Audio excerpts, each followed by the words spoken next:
서울시가 청년들의 고립과 은둔 생활에 대해서 그 실태를 조사해서 지난달에 발표를 했는데, 서울시에서 무려 약 13만 명의 청년, 그러니까 서울시 청년 20명 중에 1명꼴로 집 밖에도 나가지 않고 방 안에서 고립된 채 은둔 생활을 하고 있다고 합니다.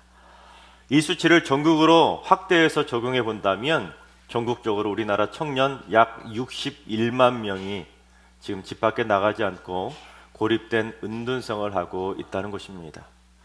현재 전주시 인구가 약 65만 명이니까 여러분 어느 정도 심각한 수치인지 감이 오시지 않습니까?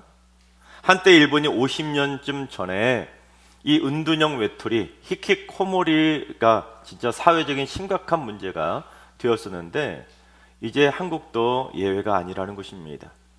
이제 그 61만 명의 청년의 숫자가 100만 명이 되는 것도 시간 문제라는 것이죠. 그런데 그 많은 청년들이 은둔 생활을 하게 된 그 계기를 조사해 보았더니, 실직 또는 취업에 대한 어려움, 심리적이고 정신적인 어려움, 인간관계 형성의 어려움, 이 세 가지 어려움이 가장 큰 3대 요인이었습니다. 즉 자기가 직장이나 사회에서 거부당하고 버림당하고, 심지어는 때로는 부모나 친구들로부터도 거부당하며 버림당하는 그 충격을 받았기에 다시 사회로 나가지 못하고, 심지어 집 밖에도 방 안에도 방 문도 나가지 못하고 자기 방 안에 박혀 은둔 생활을 하고 있다는 것입니다. 참 안타까운 현실 아닙니까? 그래서 학교나 사회생활이 너무 어렵고, 친구나 주변인들로부터도 따돌림을 당한 경험도 있고, 부모나 형제 자매와 갈등 때문에 그 고립된 채 방 안에서 은둔 생활을 하고 있다는 것입니다. 그처럼 사람으로부터 거부당하고 버림받은 충격은 사람을 고립시키고 은둔시키게 만드는 것입니다. 오늘 말씀도 버림받고 광야에 고립된 하갈과 이스마엘의 이야기입니다. 사라의 학대를 피해서 도망치다가 하나님의 사자를 만나 다시 돌아가라는 그 명령을 따라 다시 헤브론으로 돌아간 하갈은 드디어 이스마엘을 낳게 됩니다. 그때 아브라함의 나이가 86세였습니다. 그런데 아브라함이 100세에, 그러니까 이스마엘을 낳고 14년 뒤에 그토록 원하던 진짜 자기 아들을 낳게 됩니다. 그러니 아브라함이 얼마나 기뻤겠습니까?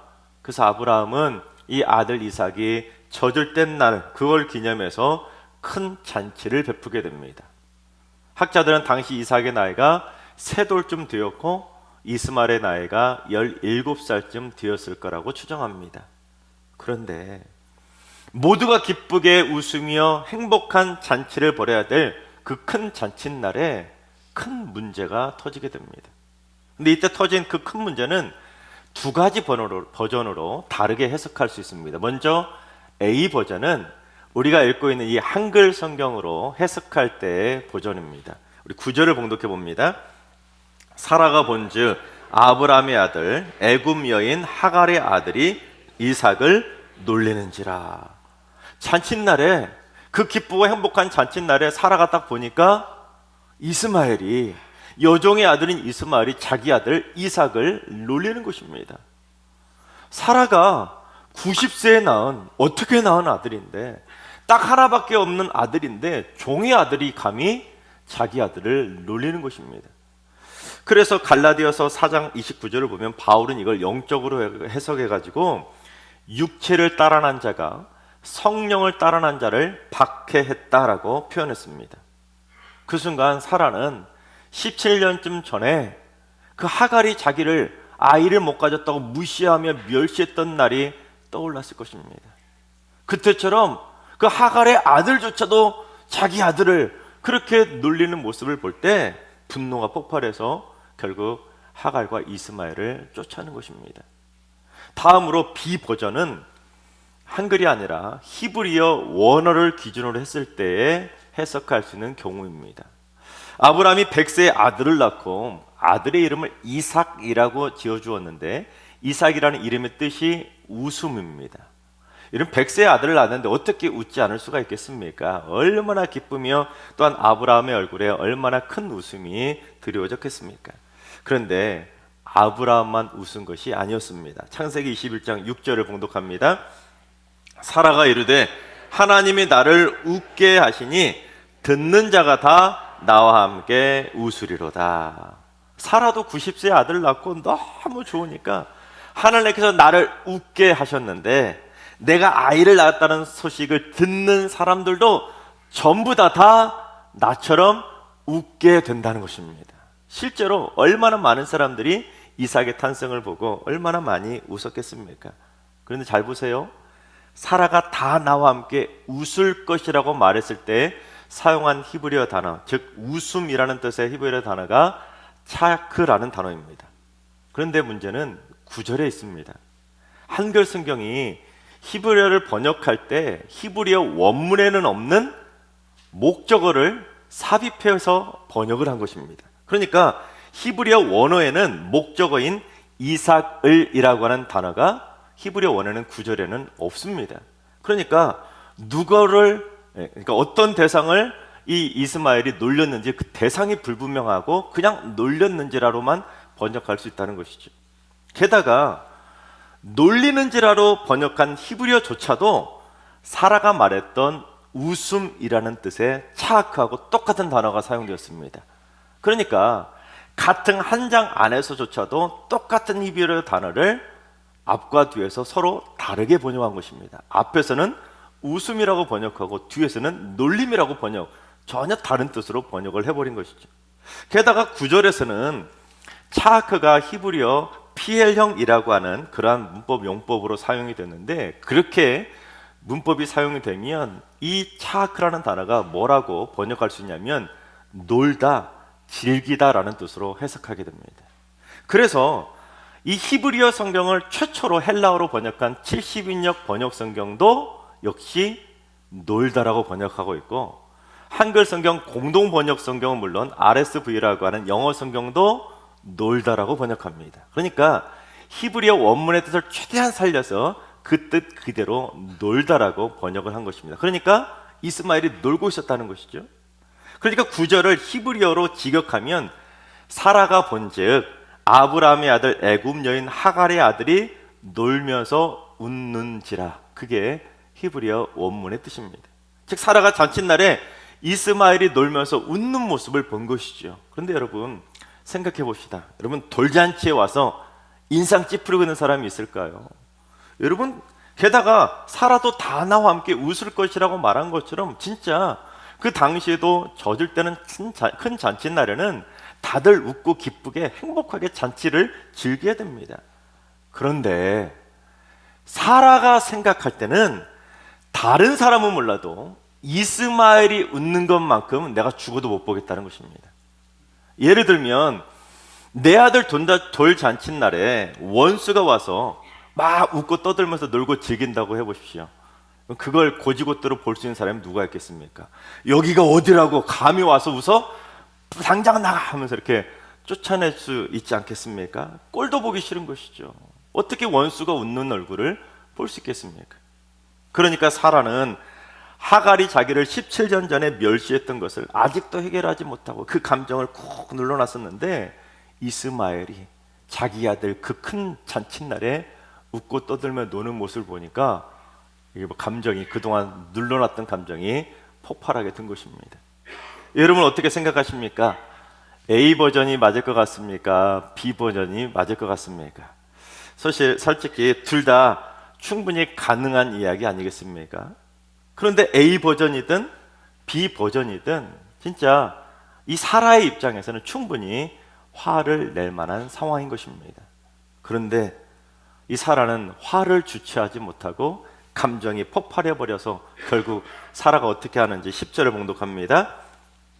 그가 아브라함에게 이르되 이 여종과 그 아들을 내쫓으라. 이 종의 아들은 내 아들 이삭과 함께 기업을 얻지 못하리라 하므로.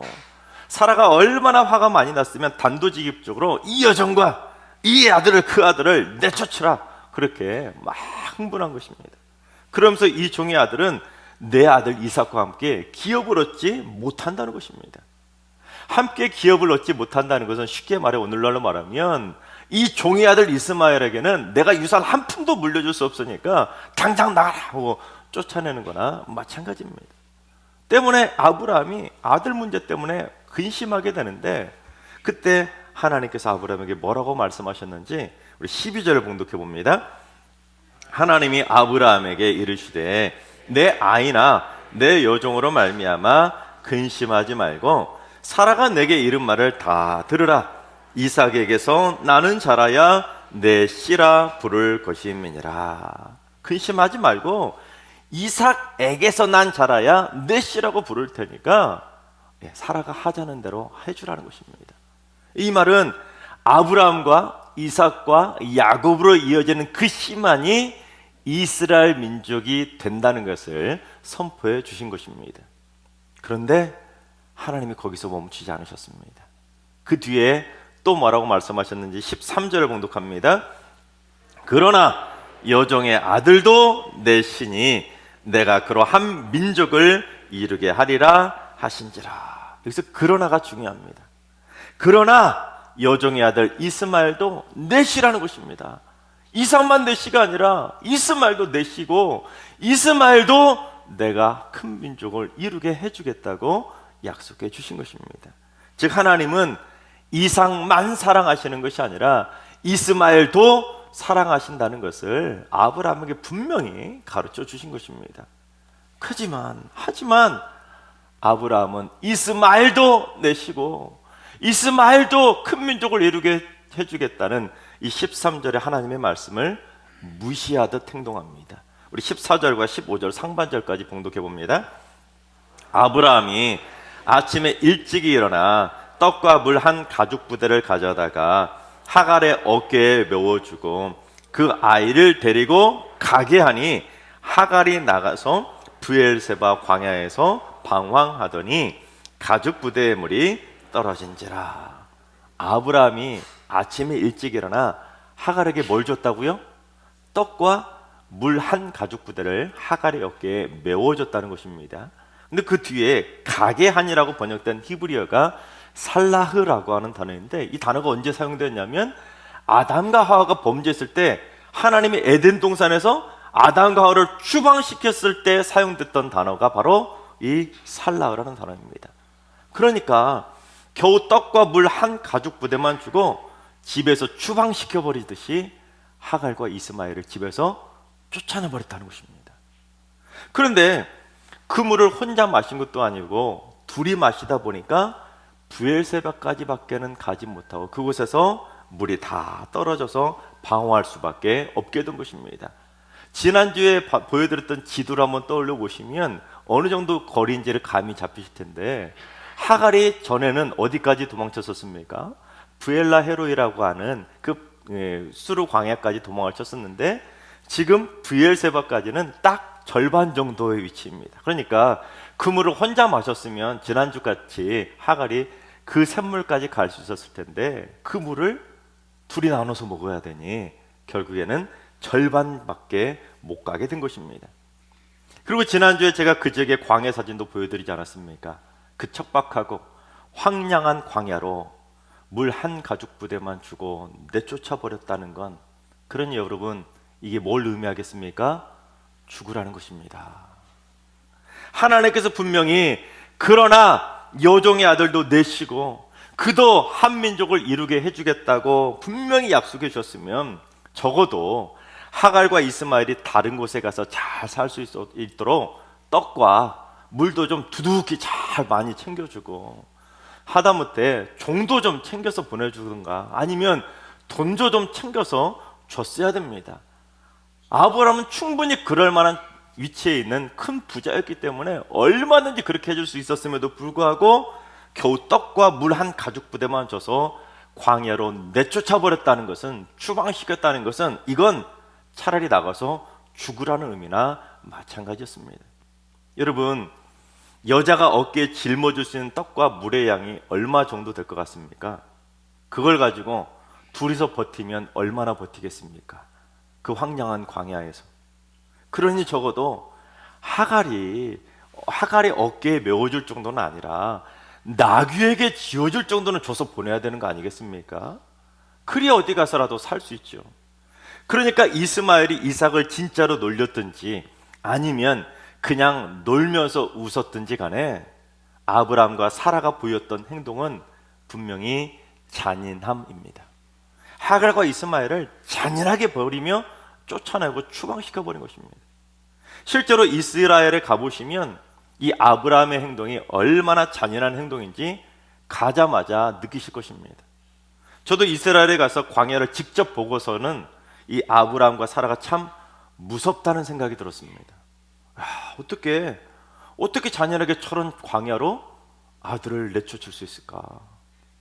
만약에 저도 그냥 책상머리에 앉아서 한글 성경만 봤다면 당시 상황을 제대로 못 느꼈을 텐데, 광야에 가서 직접 그 브엘세바 광야에도 가서 보았더니 생각이 완전히 달라지게 되었습니다. 실제로 광야로 쫓겨난 하갈과 이스마엘이 어떤 상태가 되었는지 우리 15절 하반절과 16절을 봉독해 봅니다.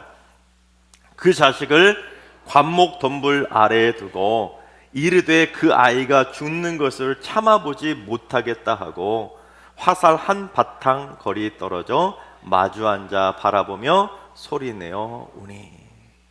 지난주 사진에서 보셨던 것처럼 어디하든 나무 하나 없는 곳이기에 나무 그늘에조차 누일 수 없으니 그 죽어가는 아들을 관목 덤불 아래에 그냥 눕혀놓을 수밖에, 뉘어놓을 수밖에 없었던 것입니다. 그 조그만한 그늘로라도 덮어주려는 그 어머니의 그 짠한 마음 느껴지십니까? 하지만 하갈은 아들이 죽어가는 모습은 참아볼 수 없어서 화살이 날아가는 거리만큼 떨어져서 소리내어 울 수밖에 없었습니다. 그런데 그 당시 그 상황에서 하갈의 마음이 어땠을까요? 하갈이 생각할 때 아브라함이 얼마나 죽도록 미웠겠습니까? 자기는 몰라도 그래도 이스마엘은 자기 아들인데 아들마저 버려버리는 아브라함이 얼마나 매정하고 잔인하게 느껴졌겠습니까? 사라는 지금 아들 때문에 웃고 있는데 하갈은 아들 때문에 피눈물을 흘리게 된 것입니다.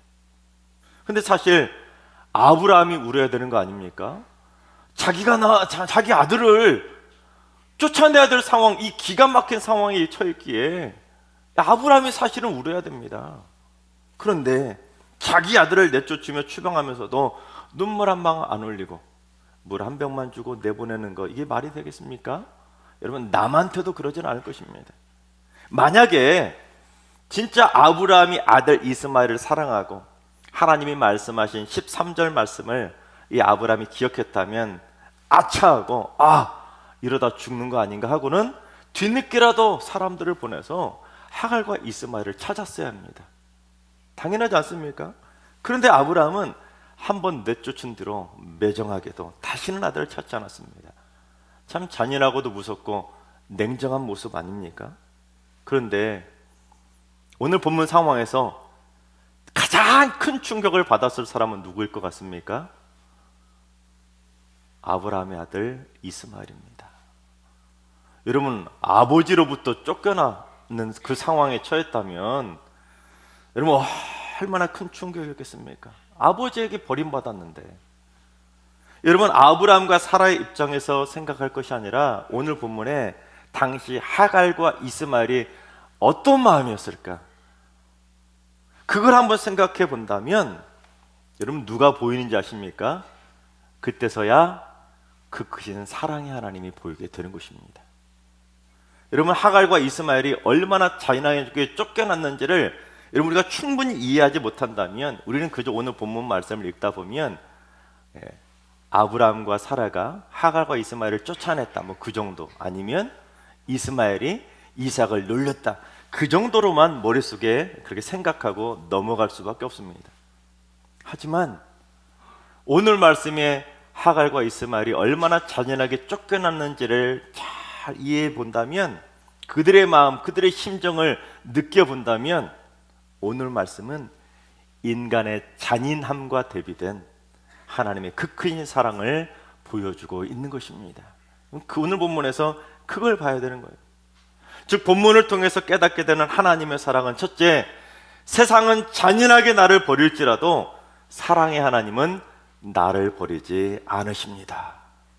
잔인하게 쫓겨난 이 하갈이 죽어가는 아들을 두고 소리내어 울게 되자 하나님이 어떻게 하셨는지 우리 17절을 봉독해 봅니다. 하나님이 그 어린 아이의 소리를 들으셨으므로 하나님의 사자가 하늘에서부터 하갈을 불러 이르시되 하갈아 무슨 일이냐 두려워하지 말라 하나님이 저기 있는 아이의 소리를 들으셨나니. 하나님이 아이의 소리를 들으셨다고 2번 말씀하셨는데 이스마엘의 이름의 뜻이 뭡니까? 하나님께서 들으신다는 뜻입니다.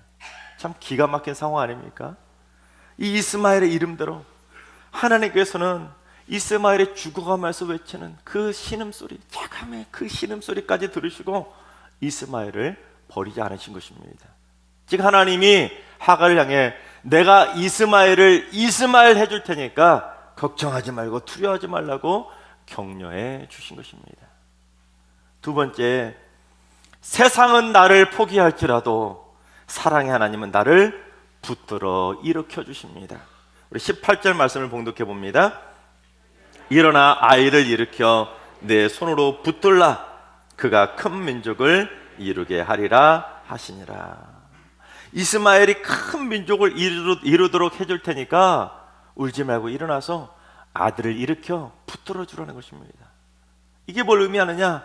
내가 이스마엘이 큰 민족이 될 수 있도록 내가 다시 일으켜 세워줄 테니까 너도 이스마엘을 포기하지 말고 다시 일으켜 붙들어 주라는 것입니다. 그게 하나님의 사랑입니다. 아버지 아브라함조차 아들 이스마엘을 포기하고 버리고 추방하고 쫓아내버렸지만 하나님은 절대 포기하지 않으시고 버리지 않으시고 이스마엘을 붙들어 큰 민족을 이루어주겠다고 다시 한번 약속해 주신 것입니다. 그렇습니다. 인간은 아버지도 어머니도 때로는 자식을 버릴 수 있지만 자식을 포기할 때가 있지만 하나님은 절대로 우리를 포기하지 않으시고 우리를 끝까지 붙들어 주시는 줄로 믿습니다. 셋째, 사랑의 하나님은 절망의 상황에서 희망을 보게 해주십니다. 19절을 봉독합니다. 하나님이 하갈의 눈을 밝히셨으므로 샘물을 보고 가서 가죽 부대에 물을 채워다가 그 아이에게 마시게 하였더라. 여러분, 하갈도 하마터면 아들 이스마엘을 포기할 뻔하지 않았습니까?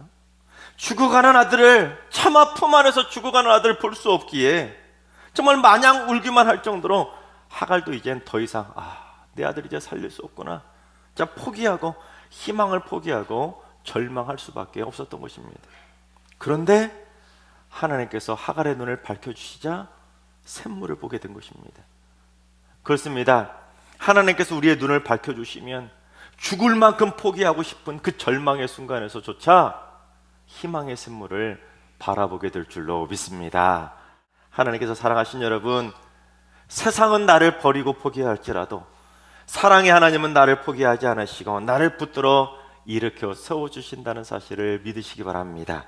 그리고 하나님은 죽어가는 그 고통과 절망의 작은 신음소리까지도 다 들으시고 우리의 눈을 밝혀서 희망의 샘물을 반드시 보여주실 줄로 믿습니다. 따라서 우리 모두 어떠한 순간에서도 절대로 포기하거나 절망하지 마시고 나를 붙들고 계시는 사랑의 하나님의 따뜻한 손길을 붙잡아서 우리 모두 행복하게 올해 다시 일어서게 되시기를 주님의 이름으로 축원합니다.